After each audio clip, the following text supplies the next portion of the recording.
জানাবো আজকের সকালের পাওয়া তাজা খবর। শুরুতেই হেডলাইন্স। সরকার আপনাদের চাকরি দিতে প্রস্তুত, প্রার্থীদের সঙ্গে রাস্তায় বসলেন কুণাল। চলবে কর্মবিরতি, দ্রুত বৈঠকে বসতে চেয়ে নবান্ন থেকে ইমেল, প্রস্তাব ফেরালেন জুনিয়র চিকিৎসকেরা। হঠাৎ নবান্নে হাজির অভিনেত্রী রীতাভরী চক্রবর্তী, মুহূর্তে শোরগোল। সন্দীপকে পাঠানো হলো জেলে, 7 দিনের হেফাজত বাঁচিয়ে রাখল সিবিআই। অন্য কেউ নন, যা বলার বলবেন মুখ্যমন্ত্রী, সিদ্ধান্ত নবান্নের। এবার আকাশেও প্রতিবাদ, কালো সাদায় অভয়ার বিচার চাইবে ঘুড়ি। শ্লীলতাহানির অভিযোগে আরও বিপাকে অরিন্দম শীল, এবার থানায় দায়ের অভিযোগ। হিংসা জারি মণিপুরে, সংঘর্ষ রুখতে কারফিউ, একাধিক জেলায় বন্ধ ইন্টারনেট পরিষেবা। প্রতিদিন নিয়মিত খবর শুনতে চ্যানেলটি সাবস্ক্রাইব করুন। আসছি বিস্তারিত খবরে। এসএলএসটি প্রার্থীদের সঙ্গে বিক্ষোভে যোগ দিলেন কুণাল ঘোষ। আদালতের নির্দেশ সত্ত্বেও মিলছে না স্কুলের চাকরি। কলকাতা হাইকোর্টে মিছিল করে যেতে চান বিক্ষোভকারী চাকরি প্রার্থীরা। তাদের আটকাতে আকাশবাণীর সামনে কড়া নিরাপত্তা, রাস্তায় ব্যারিকেড, প্রচুর পুলিশ মোতায়েন করা হয়েছে। এর মধ্যেই আন্দোলনকারীদের সঙ্গে বসে কথা বলতে দেখা গেল কুণালকে। বিক্ষোভ শুরু হয়েছে রাস্তা অবরোধ করেও। জানা যায়, বিক্ষোভকারীরা কর্মশিক্ষা এবং শারীর শিক্ষা চাকরি প্রার্থী। 150 থেকে 170 জনের জমায়েত করে হাইকোর্টের দিকে আসার কথা। শেষমেশ 6 জনকে আদালতে যাওয়ার অনুমতি দেওয়া হলো। পুলিশের সঙ্গে কথা বলেন তৃণমূলের সর্বভারতীয় মুখপাত্র কুণাল ঘোষ। তিনি বিক্ষোভকারীদের বলেন, রাজ্য সরকার আপনাদের চাকরি দিতে প্রস্তুত, তাই টালবাহানা যথাযথ নয়। আপনারা আজ আদালতে গিয়ে আপনাদের দাবি জানান, আমি কথা বলছি বাকিটা। 9 বছর ধরে পরীক্ষা হয়নি স্কুল সার্ভিস কমিশনের, অপেক্ষায় বয়স বাড়ছে প্রার্থীদের। এর আগেও দীর্ঘদিন ধরে অবস্থান বিক্ষোভ করেছেন প্রার্থীরা। আদালতের আশ্বাস ছিল শীঘ্রই হবে নিয়োগের পরীক্ষা। সেই মতো কোনো কিছুই না হওয়ায় ফের আন্দোলনে সামিল হয়েছেন শিক্ষক পদপ্রার্থীরা। এই ভিডিওটিতে আমরা 500টি লাইক টার্গেট করেছি। আশা করি আপনারা লাইক করে আমাদের উৎসাহিত করবেন। সোমবার দুপুরেই আন্দোলনরত চিকিৎসকদের অবিলম্বে কাজে যোগ দেওয়ার নির্দেশ দিয়েছে সুপ্রিম কোর্ট। আরজিকর মামলার শুনানিতে প্রধান বিচারপতি ডিওয়াই চন্দ্রচূড়ের বেঞ্চ স্পষ্ট জানিয়েছে, মঙ্গলবার বিকেল 5টার মধ্যে কাজে যোগ দিতে হবে জুনিয়র চিকিৎসকদের। কিন্তু মঙ্গলবার বিকেল 5টা পার হলো। সুপ্রিম কোর্টের নির্দেশ মোতাবেক কর্মবিরতি প্রত্যাহার করলেন না জুনিয়র ডাক্তারেরা। স্বাস্থ্য ভবনের সামনেই অবস্থানে বসে রয়েছেন তারা। স্পষ্ট বক্তব্য, তাদের দাবি না মানা হলে সেখানেই বসে থাকবেন তারা। ইতিমধ্যেই নবান্ন থেকে অচলাবস্থা কাটানোর জন্য ওয়েস্ট বেঙ্গল জুনিয়র ডক্টরস ফ্রন্টের কাছে দ্রুত বৈঠকে বসার জন্য ইমেল করা হয়েছে। মঙ্গলবার সন্ধ্যায় রাজ্য প্রশাসনের সদর দপ্তর নবান্ন থেকে ইমেল যায় আন্দোলনকারীদের কাছে। ওই ইমেলে জানানো হয়, মঙ্গলবার রাতেই জুনিয়র ডাক্তারদের সঙ্গে বৈঠকে বসতে চায় রাজ্য। নবান্নে যাওয়ার জন্য জুনিয়র ডাক্তারদের অনুরোধ করা হয়, কিন্তু প্রস্তাব ফেরালেন জুনিয়র চিকিৎসকেরা। নিজেদের দাবিতেই অনড় তারা। স্পষ্ট জানিয়েছেন, তাদের 5 দফা দাবি না মানা হলে তারা স্বাস্থ্য ভবনের সামনেই অবস্থানে থাকবেন। আলোচনায় বসতে চেয়ে তাদের কাছে যে ইমেল রাজ্য সরকারের পক্ষ থেকে পাঠানো হয়েছে তাকে অপমানজনক বলে অভিযোগ করলেন আন্দোলনকারী জুনিয়র ডাক্তারেরা।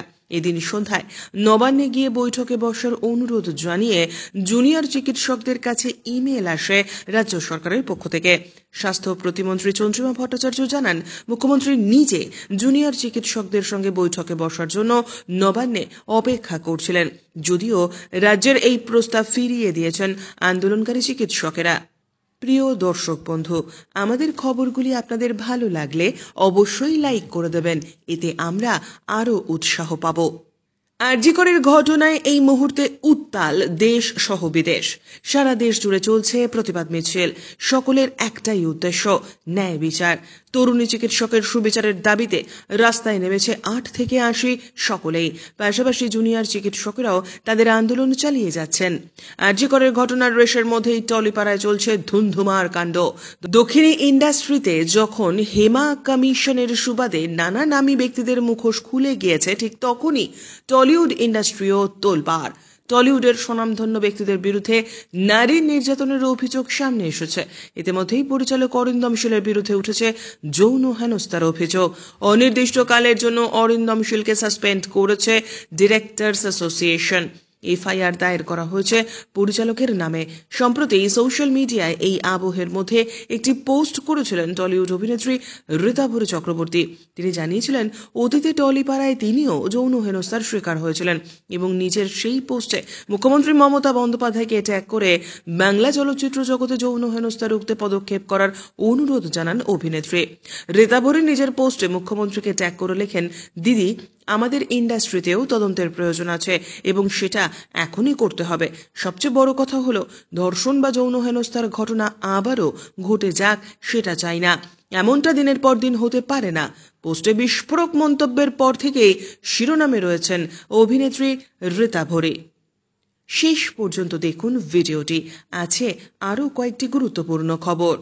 আরজিকর মেডিকেল কলেজে যে দুর্নীতির অভিযোগ উঠেছে তাতে প্রাক্তন অধ্যক্ষ সন্দীপ ঘোষের আরও কিছু সহযোগীর ভূমিকা উঠে এসেছে।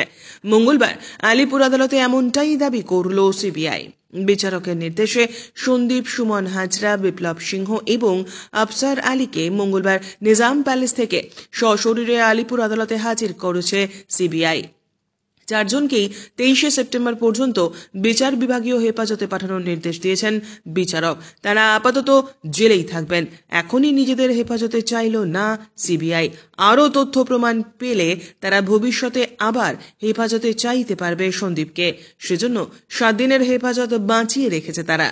মঙ্গলবার 4 অভিযুক্তর আদালতে হাজির করানো হলে বিচারক জানতে চান জেল হেফাজতে তাদের কোনো সমস্যা হয়েছে কিনা। তারা জানিয়েছেন সমস্যা হয়নি। শুনানিতে সিবিআইয়ের আইনজীবী দাবি করেছেন সন্দীপের সহযোগী হিসাবে আরও লোকজনের ভূমিকা মিলেছে। তদন্তে মোবাইল, হার্ড ডিস্ক মিলেছে, যেগুলি পরখ করতে হবে। এতে সময় লাগবে। বৈদ্যুতিন সরঞ্জামের ক্লোনিং এবং ডিসিলিং এর আবেদন করেছে সিবিআই। তারা জানিয়েছে মুখোমুখি জেরা করা হয়েছে সন্দীপদের। সিবিআইয়ের দাবি নিয়ম ভেঙে হাসপাতালে বিভিন্ন কাজের বরাত দিয়ে দেওয়া হয়েছে, কিন্তু সেই নিয়ে অভিযুক্তরা মুখ খুলতে চাইছেন না। নিয়মিত সঠিক খবর পেতে অবশ্যই আমাদের চ্যানেলটি সাবস্ক্রাইব করুন। আরজিকর কাণ্ড নিয়ে উত্তাপের মাঝে প্রশাসন এবং দলের সদস্যদের আচরণ নিয়ে সতর্ক পদক্ষেপ নবান্নের। মঙ্গলবার রাজ্য মন্ত্রিসভার বৈঠকে নিয়ে নির্দিষ্ট সিদ্ধান্তের কথা জানালেন মুখ্যমন্ত্রী। আরজিকর নিয়ে প্রকাশ্যে কোনো মন্ত্রী মুখ খুলবেন না। এ নিয়ে যা বলার একমাত্র মুখ্যমন্ত্রীই বলবেন, এই মর্মে সকলকে সতর্ক করে দেওয়া হয়েছে। আসলে সাম্প্রতিক সময়ে দলের অনেকের মন্তব্য নতুন নতুন বিতর্কের জন্ম দিয়েছে, যা মোটেই ভালোভাবে মেনে নিচ্ছে না আম জনতা। আর তা নিয়ে সতর্ক মুখ্যমন্ত্রী। তাই অযাচিত বিতর্ক এড়াতে তার এই সিদ্ধান্ত বলে মনে করা হচ্ছে। নীল আকাশে ভেসে সাদা মেঘের পাল, ফুটেছে কাশফুলও, কিন্তু বাংলার বাতাসে পুজো পুজো গন্ধ এখন আর নেই। বরং কান পাতলে শোনা যাচ্ছে প্রতিবাদী স্লোগান। চোখে পড়ছে দফায় দফায় মিছিল আর মোমবাতির পোড়া গন্ধে মোমো করছে গোটা রাজ্য। সকলের একটাই প্রশ্ন, বিচার পাক আরজিকর। প্রতি বছর এই সময়টা আকাশে চোখ রাখলেই দেখা মেলে রং বেরঙের ঘুড়ির। শরতের মৃদুমন্দ বাতাসে ভাসে পেট কাটি চাঁদিয়াল মোমবাতিরা। তাদের রঙের বাহার মন কাটতে বাধ্য। এবার আকাশে তাদের পাশে জায়গা করে নেবে অভয়াও। ঘুড়ির গায়েও লেগেছে প্রতিবাদী স্বর। স্লোগানের আঁচে আকাশে উড়বে বিচারের ঘুড়ি। পাড়ায় পাড়ায় বসেছে ঘুড়ির দোকান। চোখে পড়ছে রং বেরঙের ঘুড়ি। আর এত রঙের মধ্যে জায়গা করে নিয়েছে কালো। তার উপর সাদা মোটা অক্ষরে লেখা বিচার পাক অভয়া। কোথাও লেখা জাস্টিস ফর আরজিকর। পাশে আকাশ সাদা মোমবাতি। প্রতিবাদী এই ঘুড়ির কাটতিও মন্দ নয়। ঘুড়ি প্রস্তুতকারক ইন্ডিয়া কাইটের তরফে জানানো হয়েছে, পরীক্ষামূলকভাবে প্রথমে মাত্র 100টি ঘুড়ি বানিয়েছিল তারা। দাম রেখেছিল 15 টাকা। মাত্র 2 দিনেই সব শেষ। এবার দ্বিতীয় দফায় বানানো শুরু করেছেন তারা। আগামীকাল থেকেই বাজারে ফের দেখা মিলবে অভয়া ঘুড়ির। আপনি কোন জেলা থেকে আমাদের এই ভিডিওটি দেখছেন অবশ্যই কমেন্টের মাধ্যমে জানাতে ভুলবেন না। শ্লীলতাহানির অভিযোগে আবারও বিপাকে অরিন্দম শীল। এবার পরিচালকের বিরুদ্ধে থানায় অভিযোগ দায়ের হলো। যে অভিনেত্রীর অভিযোগের জেরে অরিন্দম শীলকে ডিরেক্টর গিল্ড থেকে সাসপেন্ড করা হয়েছে, তিনি সোমবার দক্ষিণ 24 পরগনার বিষ্ণুপুর থানায় অভিযোগ দায়ের করেছেন। পরিচালকের বিরুদ্ধে 354 এবং 504 ধারায় একটি মামলা রুজু হয়েছে বলে সূত্রের খবর। এর আগেও এ বিষয়ে প্রতিক্রিয়া দিতে গিয়ে পরিচালক জানিয়েছিলেন, বিষয়টি একটি খুনির সন্ধানে সিনেমার সেটে হয়েছে। সাহেব চট্টোপাধ্যায় এবং অভিযোগকারী অভিনেত্রীকে তিনি একটি ঘনিষ্ঠ দৃশ্যের ব্যাখ্যা দিয়েছিলেন। তা একটি চিট শট ছিল। পরিচালক শট বুঝিয়ে দিচ্ছিলেন। সেই সময় অ্যাক্সিডেন্টালি পরিচালকের মুখ অভিনেত্রীর গালে লেগে যায়, আর সম্পূর্ণ অনিচ্ছাকৃতভাবেই হয়েছিল। তখন তা নিয়ে অভিনেত্রীর কোনো প্রতিক্রিয়া ছিল না। অরিন্দম শীল জানান, তাকে মহিলা কমিশনেও ডাকা হয়েছিল। সেখানে তিনি নিজের বক্তব্য জানান। বিষয়টি লিখিতভাবে দেওয়ার কথাও বলা হয়। পরিচালক জানান, অনিচ্ছাকৃতভাবেই যে ঘটনাটি ঘটেছে তা নিয়ে তিনি লিখিতভাবেই দিতে যাচ্ছিলেন। তাতে অভিযোগকারী অভিনেত্রী রাজি ছিলেন না। তখন লীনা গঙ্গোপাধ্যায়ের অনুরোধে তিনি অনিচ্ছাকৃত শব্দটি বাদ দেন। সেটি এখন তার বিরুদ্ধে ব্যবহার করা হচ্ছে। মণিপুর ফের একবার উত্তপ্ত, রক্তাক্ত। উত্তর পূর্ব ভারতের এই গুরুত্বপূর্ণ রাজ্যে ফের হিংসার আগুন জ্বলতে শুরু করেছে। এহেন পরিস্থিতিতে 5 দিনের জন্য ইন্টারনেট পরিষেবা বন্ধ করে দেওয়া হলো সেখানে। 15 সেপ্টেম্বর পর্যন্ত সেখানে পরিষেবা বন্ধের বিজ্ঞপ্তি জারি করেছে স্বরাষ্ট্র দপ্তর। এছাড়াও 3 জেলা, পূর্ব ইম্ফল, পশ্চিম ইম্ফল এবং থৌবালে জারি হয়েছে কারফিউ। প্রসঙ্গত, অভিযোগ, কুকি সম্প্রদায়ের সন্দেহভাজন জঙ্গিরা রাজ্য জুড়ে ড্রোন রকেট হামলা চালাচ্ছে। ইতিমধ্যেই বহু মানুষের মৃত্যুও হয়েছে। জিরিবাম সহ রাজ্যের একাধিক জায়গায় ড্রোন এবং রকেট হামলার খবর মিলেছে। সর্বভারতীয় সংবাদ মাধ্যম ইন্ডিয়া টুডের প্রতিবেদন অনুযায়ী পরিস্থিতি এক কথায় নৃশংস বলা যায়। ইম্ফলের পশ্চিমে গ্রামের পর গ্রাম জ্বলছে, পুড়ে ছাই হয়ে গিয়েছে বাড়িঘর, বাতাসে বারুদের উৎকট গন্ধ। খবর এখনকার মতো এ পর্যন্তই। ধন্যবাদ।